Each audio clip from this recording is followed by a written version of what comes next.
Canada. Put on a suit, drink water, don't drink and drive. Hey, man, call your mother. It means nothing. It means nothing. Nah, they lying to you. It's about the money. Now you're more fluent.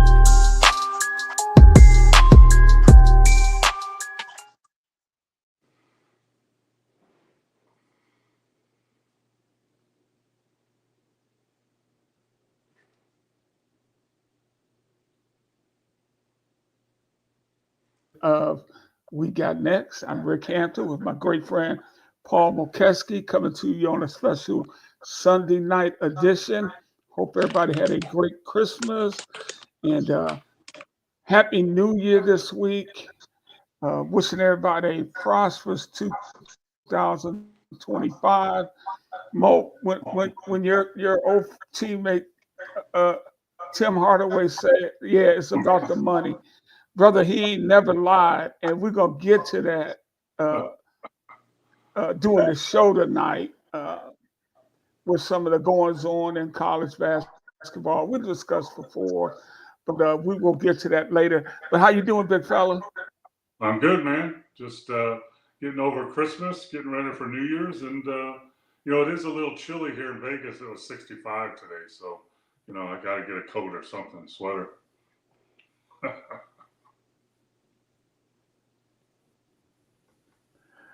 Yeah. I hope everybody in the Mokeski household had a great Christmas. Hey, man, let's start the show. We had some news break today. The Lakers made a big trade, finally moving on from D'Angelo Russell and bringing in Finney Smith from the Brooklyn Nets. Smith is the main part of that deal. Your thoughts? Why did Russell never work in LA, Paul? He's a talented guy. Yeah, he's a very talented guy, but he's not very consistent. He's up and down. He's been up and down his whole career. He can have a great game, then he could have a below average game. And if you're trying to win in the playoffs, you can't do that with one of your starters, your main starters. So it's been a struggle with him with the Lakers. He's not a very good or consistent three-point shooter, which doesn't open up things for AD or LeBron. He's just been up and down his whole career. He can give you 35. He can give you 8. And when I played for Don Nelson, one of the greatest coaches ever, he always said, just give me something basic every game. Don't give me 30 and 10. Give me 18 and 8. Whatever you can give me every night. Then I can depend on it, and then we can go from there. And, D'Angelo Russell was never that. And, it's frustrating for the Lakers because he is skilled, but, they're moving on. They found a team in the Nets that are doing a fire sale because, they're at the bottom and, they already traded Schroeder to the Warriors and, there's other players on the market. So the Lakers went, got rid of D'Angelo Russell and his contract. And also with D'Angelo Russell and the money he was making, he had to be a starter. So that puts Austin Reeves as a backup. And now you can move him into the starting spot at the point.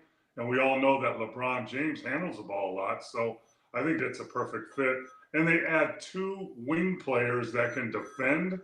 And then in Finney Smith, who shoots 43% from the three-point line.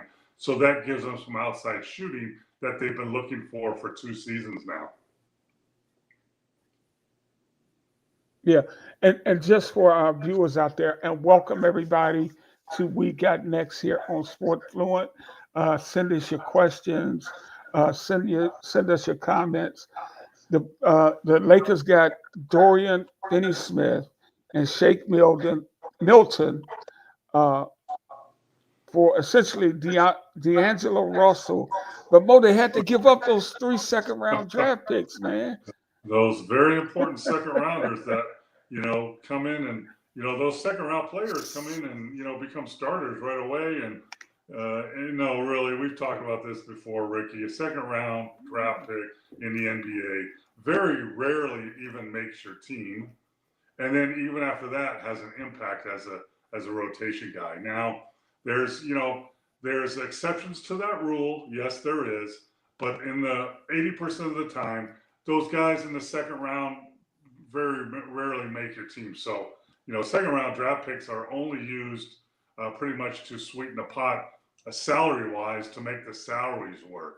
D'Angelo Russell's making a lot of money, and you couldn't match it with Milton and Smith, so they had to throw in those draft picks, and that gives you a balance financially. So,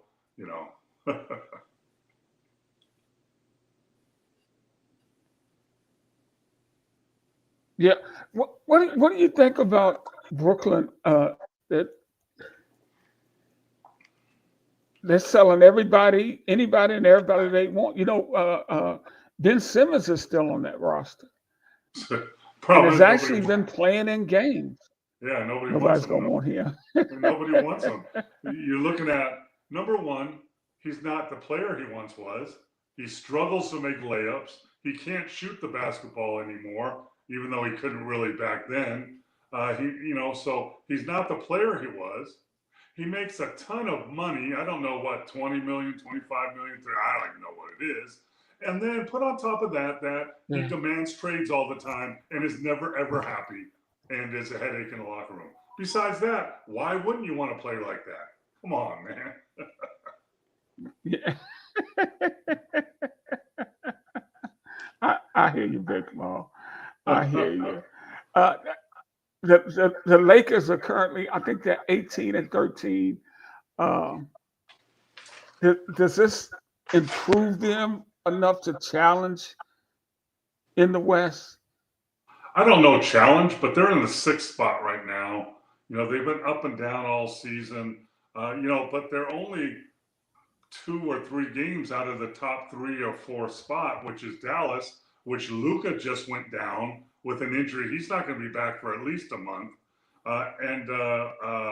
Houston is up and down. So, I think this trade takes them out of the play-in situation that they were looking at and puts them into trying to get home court somehow if they can get a roll here at the last part of the season, the last half of the season. So does it put them in contention in the West?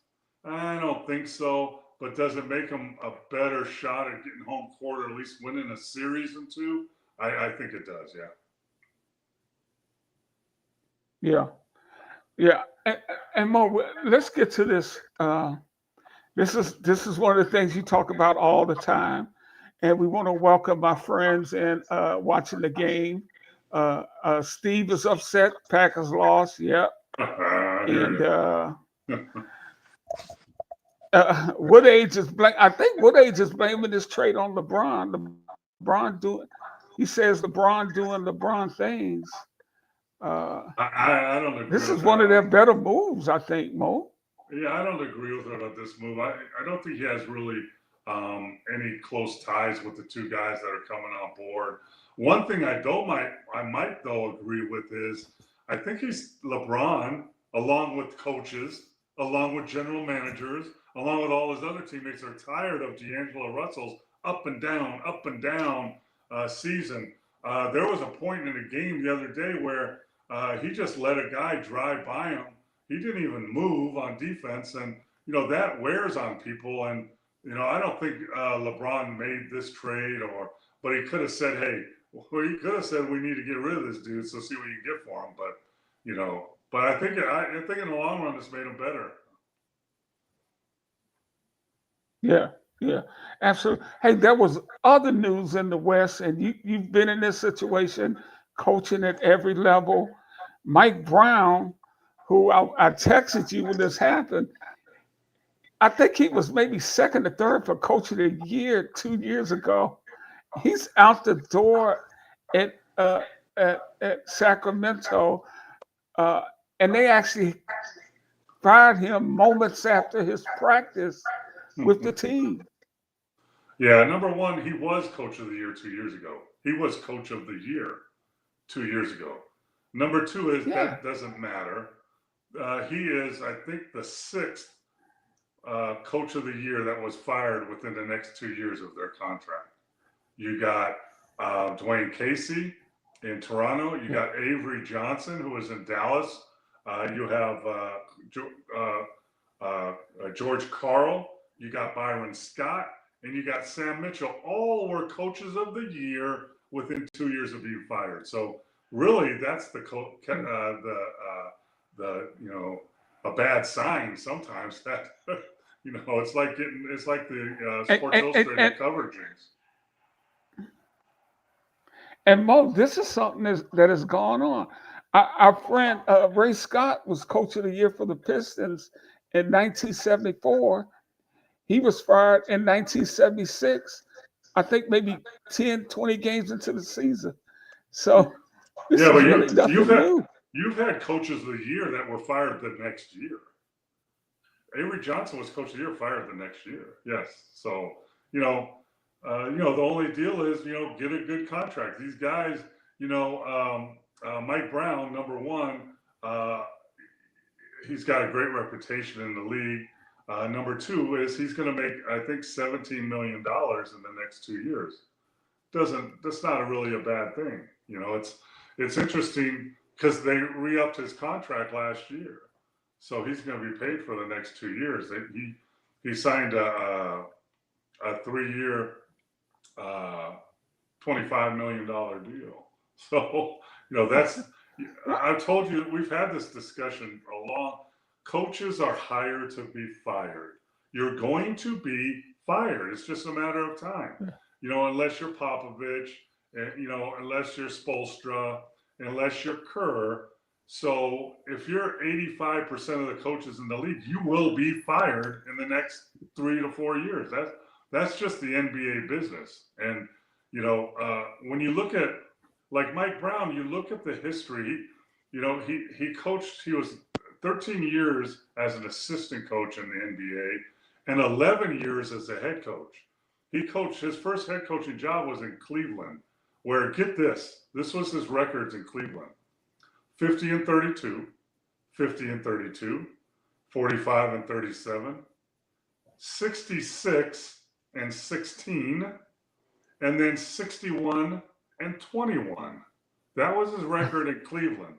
Now, if I remember right, his contract ran out and he went to the wonderful job of the Los Angeles Lakers, who go through coaches like cups of water.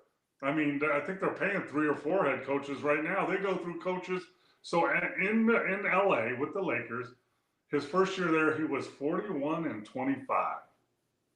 41 and 25, right? Not bad. Yeah. Then the next year he went 1 and 4, and then they fired him.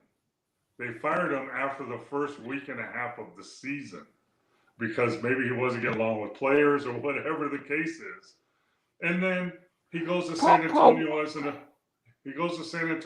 assistant coach. And then he gets hired by Sacramento, who Sacramento's been so bad. Haven't even been in the playoffs for like 15 years. And the first year there, he goes 48 and 34. And the next year, he goes 46 and 36 and gets them in the playoffs. And then this year, he was 13 and 19, and they fire him. So in Sacramento, Ricky, he was 107 and 89. Pretty darn good. In Sacramento. In Sacramento, right. Right. And exactly. Woodage has a pretty interesting take. Mike Brown might be the Spurs' future head coach, not knowing how long Pop will be with his health issues. Yeah, I mean, I think Pop, if he's not back now, he's coming back. He had a mild stroke, but, he signed a 5-year deal last year when they got Wembanyama. And, I thought he was going to ride it out with him like he did with Tim Duncan and David Robinson. But I think you're right. His health isn't what it has been, and I think that's a concern with him and his family along with the organization. So you might be right. I could see Pop moving up into the front office as a, whatever you want to name him, doesn't matter, consultant, Grand Poobah, wine taster. It doesn't matter. and I mean, Grand Poobah, man. yeah, and bringing in Mike Brown, but there's going to be a zillion coaches, that might want that job, especially with Wemby there.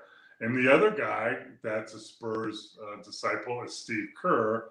And I think his welcome in Golden State might be running out a little bit. So I'm sure he would throw his hat in that ring along with some other coaches, really good coaches. But, you might be right. And, I think Mike Brown would be a good fit in San Antonio.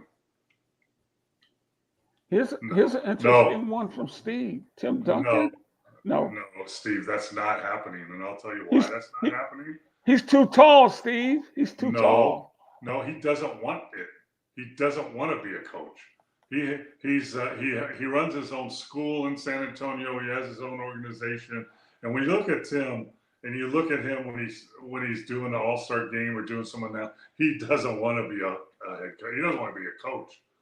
Or he would be an assistant on the bench right now if he wanted to. So, interesting idea, Steve, but I don't think that's happening. That's not happening in my opinion. Hey, Mo, do you think NBA owners, and we talked about this before, but do you think NBA owners are and front office personnel are missing the boat on building winning organizations in terms of coaching, drafting, player acquisition, with being too impatient? Well, I don't even know if it's impatient. Or is it just a different? I know each case is its own scenario, but in general, half the teams in the NBA, Ricky, don't know what the hell they're doing. So from the owner to the front office to the coaching staff, a lot of them don't know what they're doing and have no idea how to be successful. They either have no idea or they're scared to even try to be successful. That's my opinion. And they hire the old retreads, and they always bring back players that they think are going to be coaches, and they're not necessarily coaches. They make bad draft choice decisions. Like Edey, 2 years ago, he would have been a perfect pick, but guys didn't pick him because they didn't trust their scouts. Yeah. There's a lot of stuff going on in these rooms. I've been in these rooms that people would not believe. There's a friend of mine who I've known for years. He's been an agent for over 30 years, I think. I'm not going to say his name, but he made a comment in one of my texts or threads. He's retired now. He sold his business. And he said, I'll tell you this. I can tell you the truth right now that the owner of the Sacramento Kings is one of the not smartest guys I've ever met, one of the most insecure guys I've never met, and one of the most petty guys I've ever met. And he's making the decision. So, and that's just in one team. So, the organizations that are doing the right thing and doing it the right way, are the ones that are winning. They're spending their money the right way. OKC, Miami, Dallas, pretty much.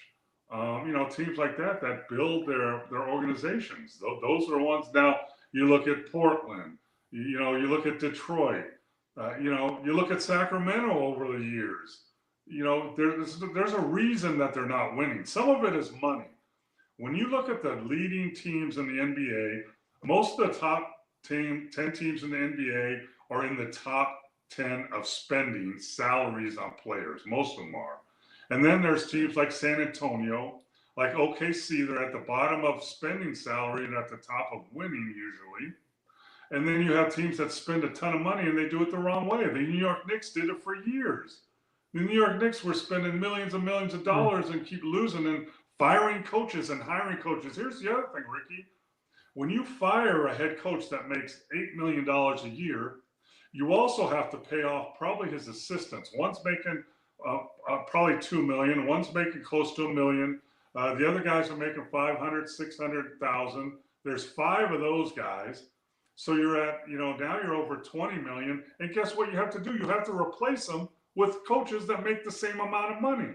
So that decision isn't costing you $20 million a year. It's costing you $40 million a year. And then do it again, like the Bucks have, like the Lakers have. They're paying 3 head coaches. So that just adds on to your expenses. I don't know if that answers your question. Yeah. Mike Malone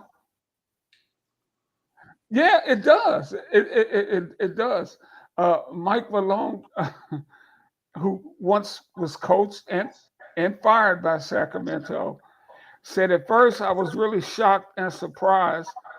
Then I caught myself. I said, "Why am I shocked and surprised?" Uh, the Kings have no balls and no class. Oh, wow. He was fired by the Kings once upon a time. Yeah, and he's a good coach.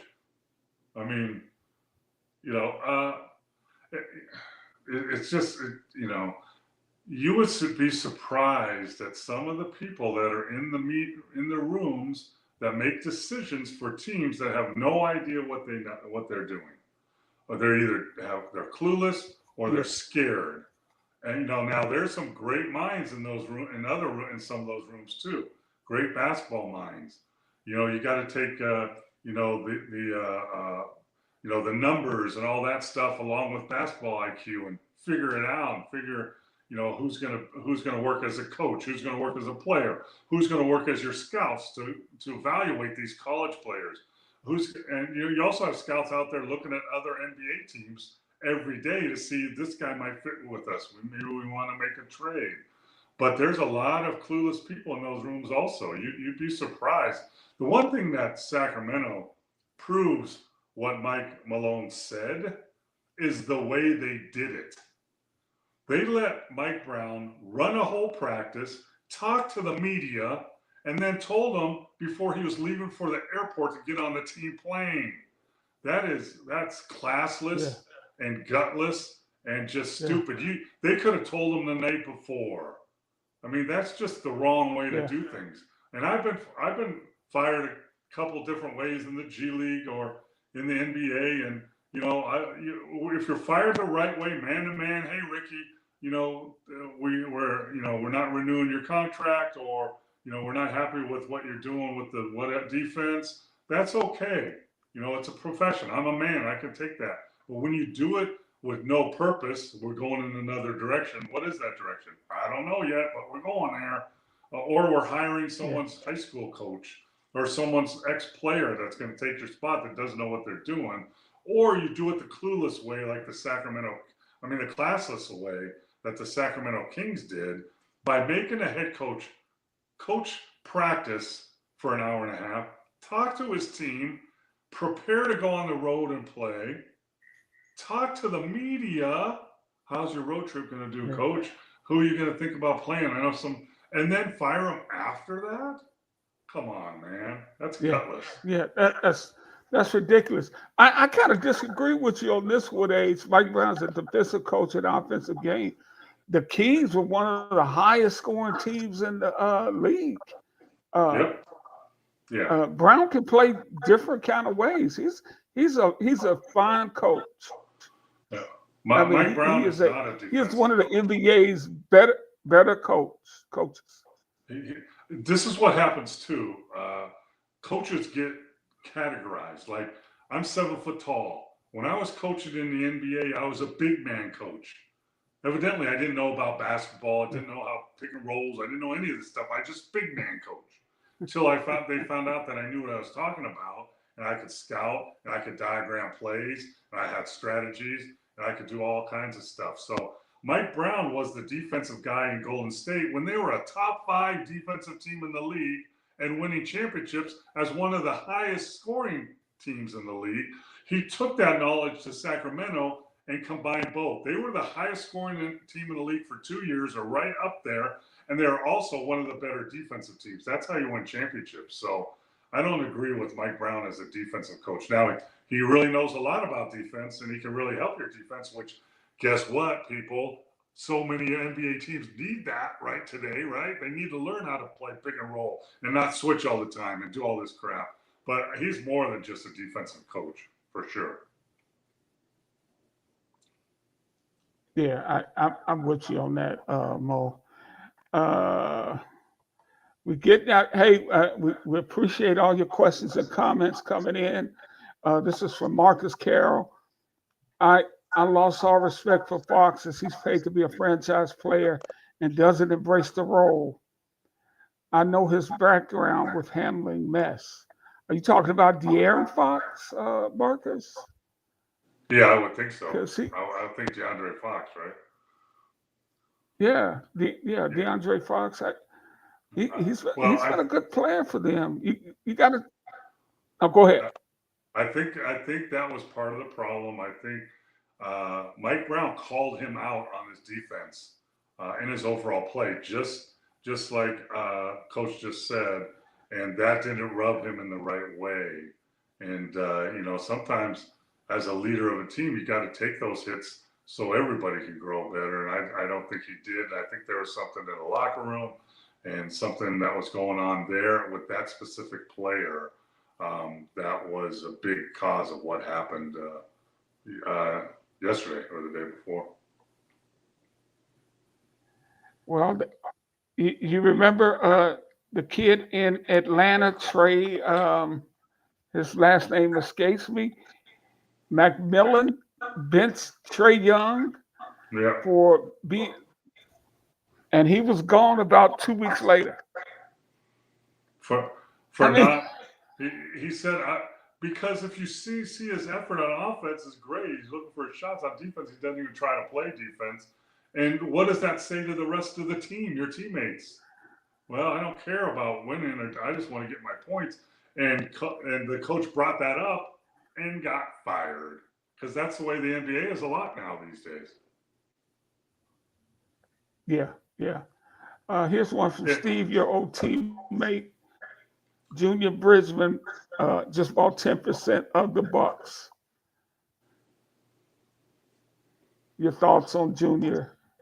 Well, Junior is a class person, one of the classiest guys I've ever met, one of the smartest guys I ever met. He's a billionaire now. He owned, I think, 100 Wendy's franchises. He owns Coke distributorships and Applebee's. He is just a smart man and a classy guy.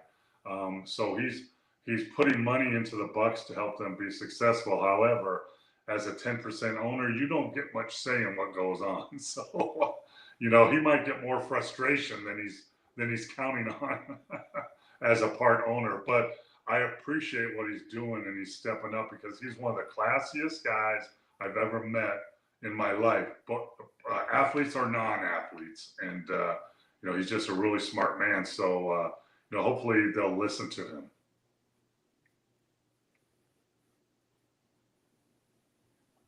What are your thoughts on Milwaukee now? Because it seems like the Cavaliers and Celtics are separating themselves in the East. Cleveland, I think, is 27-4, and they have a 4-game lead on the Celtics, and then everybody else is, 3 or 4 games over 500 or so. I think that the Knicks are like 22-10, maybe. Yeah, I mean, and the Bucks are they're kind of trailing, man. Yeah, I mean, talk about the Cavs are 27-4. They're the real deal. We talked about this before. They have one of the best starting lineups in the NBA, bar none. Name any team and I'll match up their starters against anybody. And they've gotten deeper and more experience, so they're proving themselves. Boston, was right up there with them. And Porzingis came back, which was awesome. Porzingis is coming back, and then he tweaked his calf again, so he's out for a while again, and that hampers them, as their bench, and having to start Horford, who's a great backup in the league, but Porzingis is a better starter. They made a great 1-2 combination, but it's still in the East. It's the Cavs. It's Boston, and now it's the New York Knicks have worked their way in. They're at 22-10. They're in third spot, only a game and a half behind Boston right now. So the Knicks are right up there. Then there's everybody else. Orlando is staying up there. I don't know how. Yeah. 3 of their starters are out. It started with Banchero, and then Wagner, and then one of their other starters went out, and they're still up there. Milwaukee is mulling around at 5. They're 16-14. They looked really good here in LA, in Vegas. I saw them play, and they won the cup, the Emirates Cup. And I thought that was going to springboard them because they were playing a lot better. And then they hit a wall, and now Giannis and Lillard are out or have been out. So they're struggling. Atlanta, Miami, Indiana, Chicago, Detroit. Philly's in the 11th spot at 12-17. So, the East is turning into, Cavs, Boston, New York, and then the other half-bends, Milwaukee's one of them. So, it could change. I think there's going to be more trades. There should be more trades that happen. But we'll see. But it's a 2.5 team race. Cavs, Boston, and the Knicks. Marcus, who also talks about following up with Fox, says Curry takes ownership in defeat more than most superstar franchise players. He also says it's still early to say what's going to happen because of trades and injuries. And that's one of your points. Tell me who's healthy and tell me what's going to happen after the trade deadline. Yeah, no, yeah. I mean, there's going to be trades, but also it is mainly, who's available to play and who will play.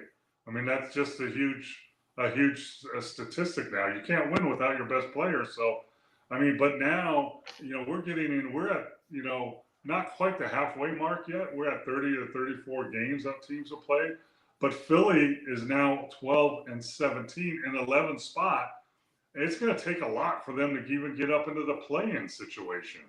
So, I agree, Marcus. There's a lot of time left. Trades happen, injuries happen, but some of these teams are digging themselves into holes that they can't or won't be able to be able to dig themselves out of, no matter how long the season is. Well, the comments are coming in hot and heavy, Mo. Here's one from Steve that I think could have some. Is the window closed in Milwaukee? I mean, too early to say that, isn't it? Nah, it's just getting close. I mean, but you know what, Steve? They've had not a very good bench for a long time now. I mean, they won the championship with an okay bench, but their bench has been suspect. Connaughton, what is he? We don't know. Portis has been solid. But Lopez was hurt. So now he's back in the starter, and Portis has come off the bench. So their bench isn't very strong, but a lot of teams in this league, their benches are not. Denver bench is horrible, and they won a championship with a bad bench. So you can do it, but it's tough to do. Is their window closed? Middleton is on the last legs of his career. Lopez is entering that situation. Lillard and Giannis are so up and down with their play and their relationship. Giannis is also a big question mark because he's the one that made the Bucks do the Holiday Lillard big trade because he wasn't happy with what was going on. And he's him and Han about if he wants to re-up his contract. So, I think maybe they can make a trade to help him this season.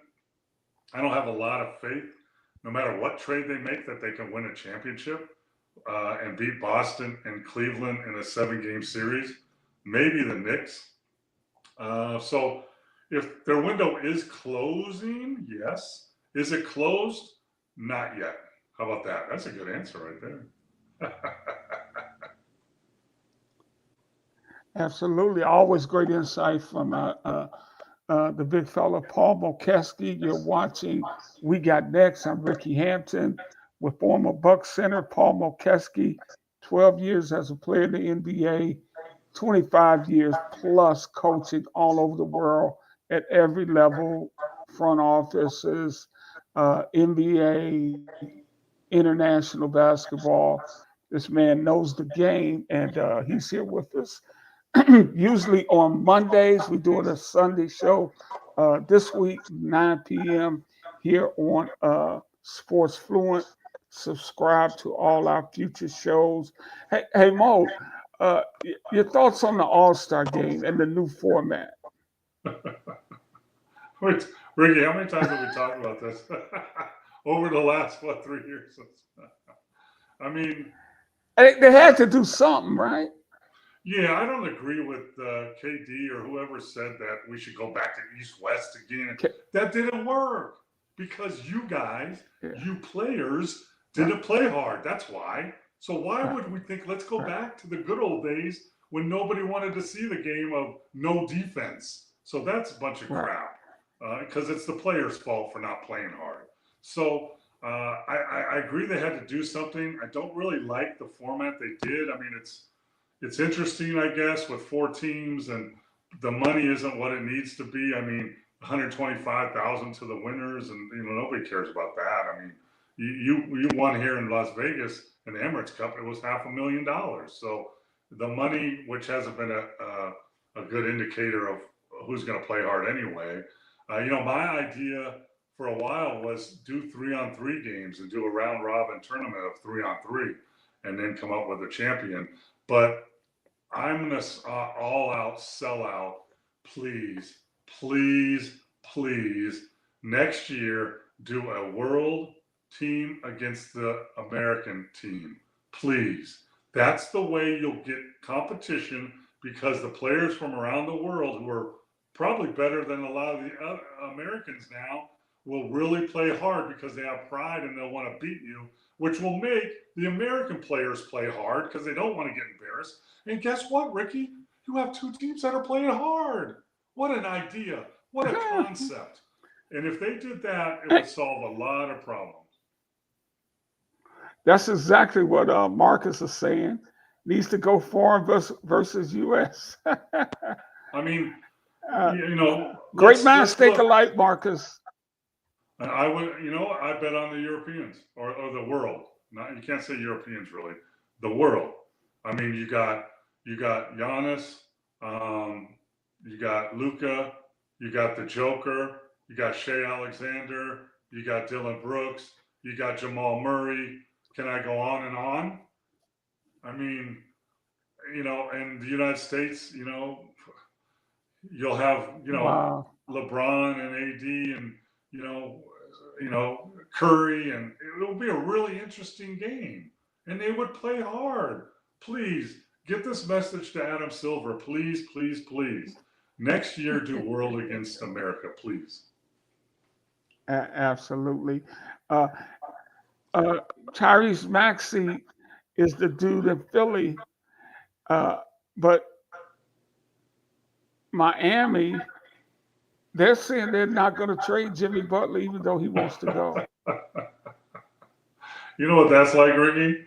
That's like if you're a college coach and your athletic director has a press conference and says, we have every confidence in our head coach. You're about to get fired in the next week.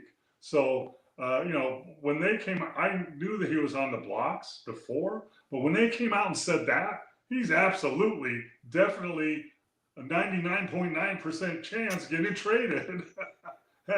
Who would he help the most? A ton of people. He'd help the Bucks. He'd help the Lakers. He'd help Denver. He would help any team. Any team that's up there. He would help them, depending on what they have to give up. Now, if you have to give up, one or two of your main players to get him, then you're starting over again. That's the thing that people don't understand. When you add people, you have to subtract people. So, if I was bringing, Paul George in to a team and we're going to add him and we're going to get us over the hump and we're going to get a run at a championship, except guess what? We got to give up 2 of our starters. Who's going to start now? I mean, it's so touchy. He would help almost everybody, but it depends on what you have to give up for him to make a run. I mean, Milwaukee Bucks, let's trade for him. Yeah, but we got to give him Lillard. Well, where are you now? Then you're in the same spot. Hey, we're the Celtics. Right. Let's go get him. Right. Hey, you got to give up Jaylen Brown. Oh, what? Yeah, okay. I mean, give us some draft picks. Give us some draft picks, Mo. Shoot, you can have 20 of my draft picks. I don't care. I'll get them back later. Hey, Paul. Pat Riley does have a reputation around the league of being tough. As Woody said, he doesn't mess around when it comes to players running things. Is that an accurate statement? Yes, he was tough as a coach, he was tough as a GM, and he's tough as a president. When I was playing back in the day, we had real training camps. Training camp lasted 3 weeks. You had probably 10 days of two-a-days, and then when you started the preseason games, you went to one practice a day. Well, when Pat Riley was coaching, he had those guys go through two-a-days all the way up to the first game of the season. He was known for that, and he's known for not backing down the players. He's known for not liking players think that they're different than they are. You're a player. You're not a coach, and you're not a GM, LeBron. So just do it. Just, be a player.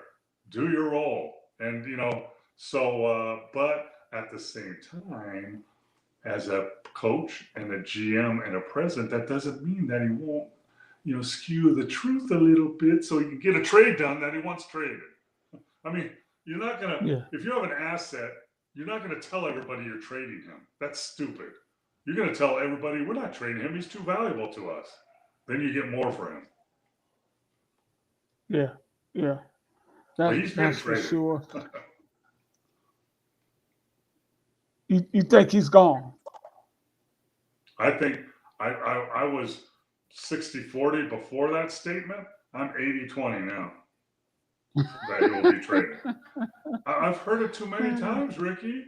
Hey, Ricky, we love you as a coach. We want to. You're going to be fired in a month. I heard that when I was playing with the Detroit Pistons, and I was going to buy our first house. So me and Linda were buying our first house. I went to the general manager. Hey, we're thinking about buying our house here in Detroit. What do you think? Oh, you're in our plans for a long time. Don't worry about that. That's a great idea. I was traded a month later, Ricky. Come on, man. Traded Jack McCluskey. I was traded a month later before we made our first house payment. Sorry, man. Something came up, and we had a deal that was too good for us to turn down. Okay. Hey, man, that's the business. Hey, Mo, when we came on, let me make sure I got all these NBA questions out of here.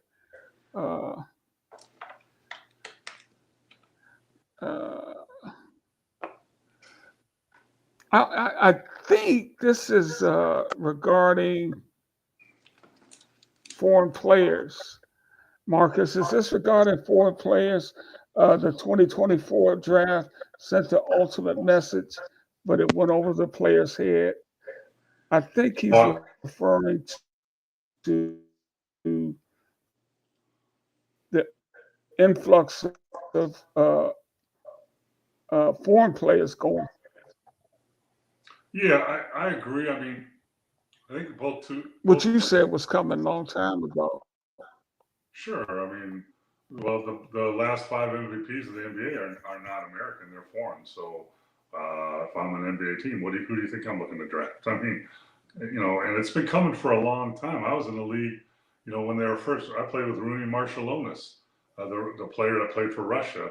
It was then called Russia, and was a great part of our team, run TMC in Golden State, and it's only grown more since then. I mean.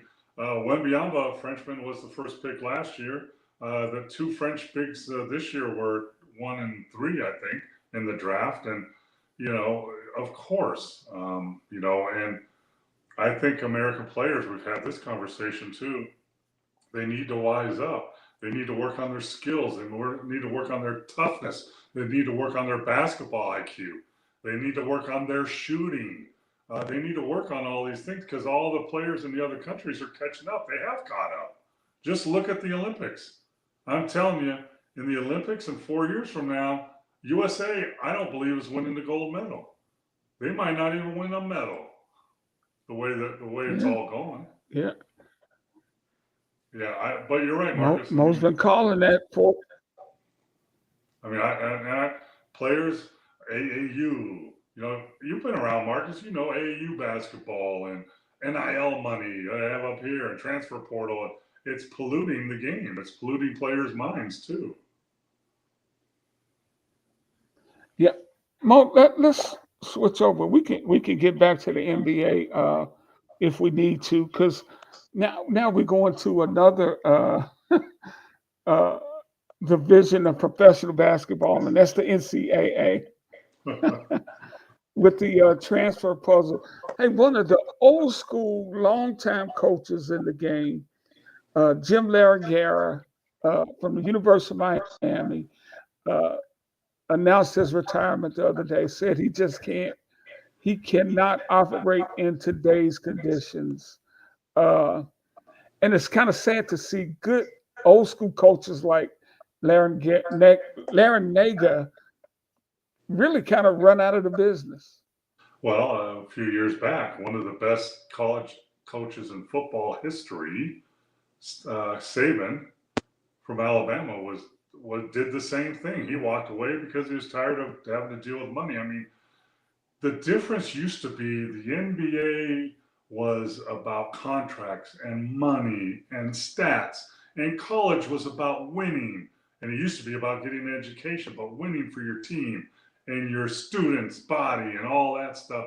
All that's out the window now. It's about NIL and transfer portal. It's about money. And you can move around like a free agent. So why would you act like a free agent? And you can get money like a free agent.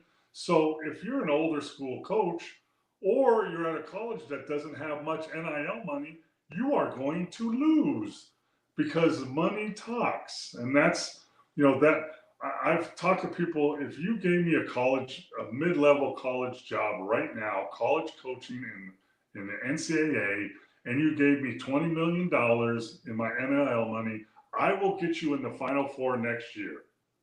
Period. No question. Because you can buy players. All I got to do is buy a center, a guard, some shooters, some wings, some athletic. That's all I got to do, and I'm going to be there because I know I can coach them. I mean, and that's a sad statement. And one of his statements was, I think a few years back, he went to the Final Four, and the next team meeting he had with the players that were supposed to be coming back, 8 of them off that team told him they were transferring. Right. And he said, Yeah. you don't like it here? He goes, no, we love Miami, but the money is better over in Iowa or wherever it goes. I mean, and they've opened up this Pandora's box. They're trying to put the genie back in the bottle, but that's hard to do. And they should have thought about this stuff before they did it. Okay, we can't. Number one, we can't do NIL and wide open transfer portal at the same time. We can't do that. Number one. Number two, with NIL money, we got to put some kind of cap on it. It can't be unlimited. You can't have players like the the basketball guy that's going to Utah, right, for $7 million of NIL money. You can't do that. I mean, so, but it's just crazy now. And, Coach Larragara has been around for a long time, and he's fed up. Tired of talking. Oh, you know what we're going to talk about? We're going to talk about strategy and how we're going to beat Florida State and, what kind of, what are we going to get our bigs better? No. We got to talk about money, NIL. We got to talk about who's in the transfer portal. That's what we got to talk about. Then, you know what else we got to do, Ricky? We got to re-recruit our kids that we already signed a year ago so they don't leave us again. Yeah. No doubt about it. And we've talked about this, guys in the transfer portal, left and right, and a lot of these guys don't even get picked up, and they end up with nowhere to go. They end up going JUCO or NAIA, or they go to college as a walk-on with no scholarship, and that happens all the time. Hey, tell me this. What do you think about the ruling that came down with the Vanderbilt quarterback, Pavea, who played 2 years of junior college, and he wants his years back, and the ruling and the courts ruled in his favor. So now a kid could go 2 years of junior college and then play 4 years of college basketball. I mean, there's a couple different things about this. Number one, college coaching, like we talked about, college recruiting has changed since 15 years ago. Back in the day, you recruited high school players. That's who you recruited. High school players. Then you went out and see if you get a veteran, older JUCO guy. That's what you did. That's not the rule anymore. The rule number one now, you go after transfer portal guys. You look through there's a printout, all these transfer guys, you go watch film and talk to their people. Okay, we're going to pick this guy and that guy. Then after that, then you go to a JUCO guy. Maybe we'll pick up a JUCO guy because he's older. He's been around. Maybe he's been to D1 already and back at JUCO. So we know what we get. Then after that, you go to post grads. That's guys on their 5th year of high school, post grads. Then you go to a high school player. That's where high school players now are being recruited, at the bottom of the list. And that's really sad for them. And, most everybody, unless you're a one and done or a 4-star, and you're a high school basketball player here in Las Vegas or in Texas or wherever, you're not getting a scholarship to Division I. You're not to mid to high D1. Maybe you get a low D1, maybe. So this new rule where you can play 2 years in JUCO and then 4 in Division I is really good for a JUCO player because it makes them more valuable. It used to be, I play 2 years in JUCO and I want to go to Kansas. I only got 2 years left. Coaches are like, I don't know if we want to go with that. Now I could go to Kansas and go, I got 4 years left. I still have 4 years. I can redshirt one. So guess what? Yeah. I could be a senior playing for you in the Final Four at 26 years old. Yeah. Hell, at 26 years old, that was my 4th year in the NBA. That was my 4th year in the NBA. If you took me my 4th year in the NBA playing for the Bucks and put me in college, Dang. come on, man. Think about that, Ricky. Think about that. You've been destroying people. Yeah, that's what it is. The more you put this off, JUCO, then 4 years. Transfer portal, still stay eligible. You're getting more mature players. You get the one and dones, of course, and all the superstar. But then you get all these mature guys that are 22, 23, 24. 2 or 3 players on Kansas are 24 going on 25. I mean, that was my 3rd year in the NBA. And I went 4 years of college. Yeah. But the JUCO thing is really going to but it's really going to hurt high school players. High school players are, if they can, I don't know what's lower than the lowest part on the totem pole, but that's where they are now. The lowest part on the totem pole was right here. Now you're at the lowest part of the totem pole that's under the ground now. That's where you are as a high school player. Good luck with that. Unless you're some kind of superstar. Yeah, 7 foot. But then if I'm recruiting you as college, I only get you how for many of 1 year those anyway. are there? I only get you for 1 year. Yeah. Then you're gone, and I got to go find another Ricky, right? I mean, this is what high school players had over JUCO players. 2 years JUCO, you only got 2 years left. I'm in high school, I got 4 years left. You can develop me for 2, and I still got 2. Now that doesn't apply anymore. I'm a high school player. I'm not a 4-star. I'm not a one and done. I'm just looking for a scholarship, man. I just want to go to San Jose State. Well, sorry, man. We got a JUCO guy, played 2 years at JUCO. He's 22 years old. We can have him for 4 more years, man. We're picking him. He's not good as you, but he's good. Absolutely. I mean, that's what's happening. Absolutely. Hey, Mo, back to the NBA right quick. And we just got a couple of minutes left here. A new text from Tim asks, can the Spurs become a dynasty 2.0 with Wembanyama?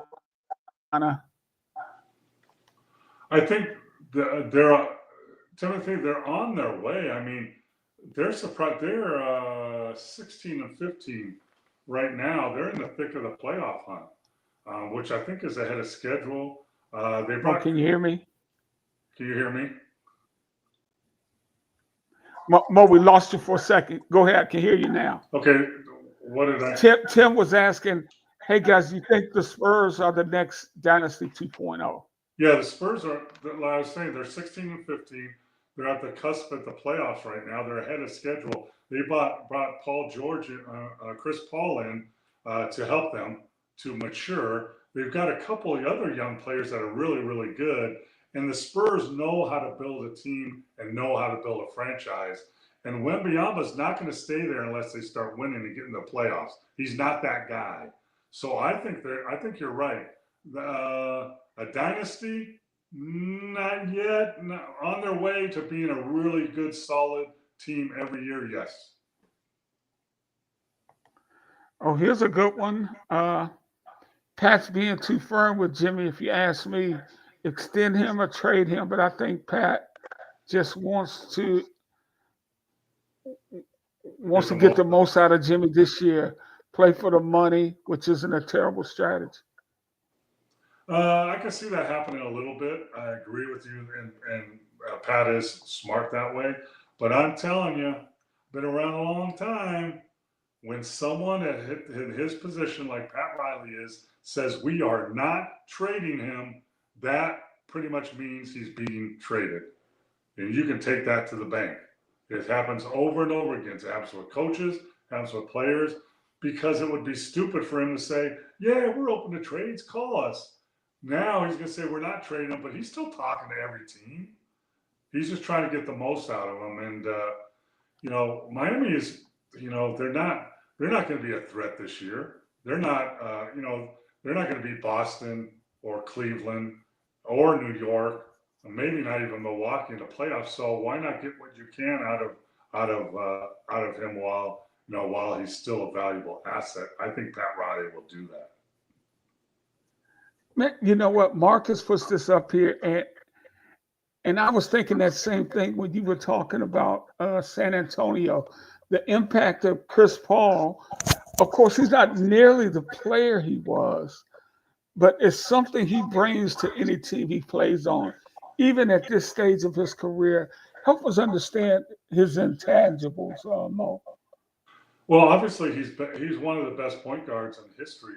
Not anymore, but he was. And he's very smart, has a very high basketball IQ. He has leadership qualities, has had leadership qualities almost from the get-go when he was in the league. Players listen to him. Younger players listen to him and respect him. He can still play at a pretty high level, so that's invaluable. And he's willing to teach. And like the old days, Rudy Tomjanovich and Rick Barry took me under their wing when I was a rookie and taught me the ropes. That's what he's doing with the young players in San Antonio. It's more valuable than you think. Why do you think Adonis Haslam played for 99 years in Miami when he still could? Because he was an influence on the bench, in the locker room, during practice, on the plane, and young players respected him and listened to him. And he's part of the reason that the Spurs are making a run for the playoffs this year.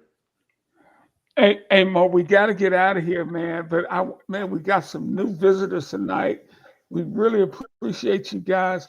We're here mostly on Mondays. This was a special night here at Sports Fluent. Please subscribe to our show. We're on at 9 p.m.